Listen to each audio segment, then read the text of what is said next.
Andrew. I moved to Japan 2 years ago to teach English, and something that really surprised me was the culture around gift giving. When I first moved in, there was a small issue with my apartment. Nothing major, just a small leak.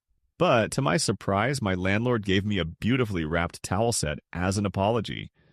I later learned that in Japan, people give small gifts on many different occasions. Now, I love giving small gifts too. It's such a thoughtful tradition. But what I found most interesting was how much thought people put into choosing the perfect way to wrap a gift. It's an art form I haven't mastered yet, but I hope it's the thought that counts.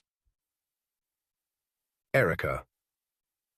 I moved to Brazil for love. My partner's Brazilian. When I first moved here from the UK, I was quite surprised at how relaxed people were about arrival times for social events. Once, I was invited to a barbecue, and, Brits being Brits, I showed up exactly at 1 p.m., the time I was told the event would start. To my surprise, no one else arrived until well past 2. I soon realised that was just common practice. It was a shock at first, but I've learnt to embrace the relaxed approach to time. Now I actually enjoy how everything feels more spontaneous and less rushed. And I have to admit, when I visit England, it's hard for me to adapt back to the rigid schedules. April. I moved to Vietnam because I was in a bad place personally, and I wanted to experience something completely new. The first thing that struck me was the traffic. Crossing the street felt like a real-life video game.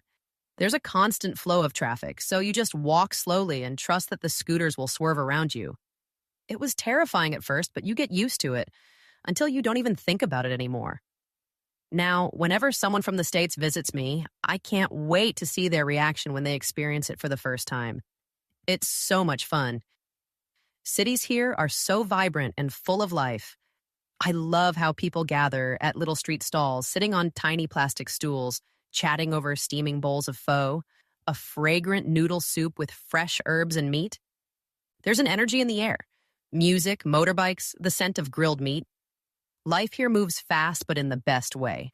Looking back, I can't believe how much this place has changed me. I came here feeling lost, but now I feel more alive than ever. Scott. I moved to Kenya to work on a wildlife conservation project. The sheer scale of the landscapes here is breathtaking. Nothing prepared me for seeing elephants roam freely under the vast open skies.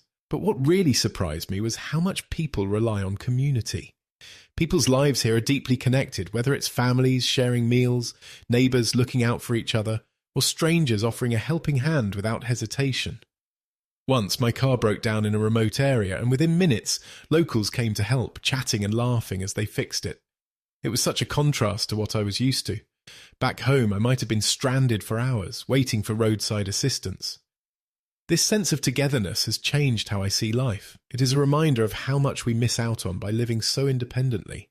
Here, people understand that no one truly thrives alone, and that is something I will carry with me wherever I go.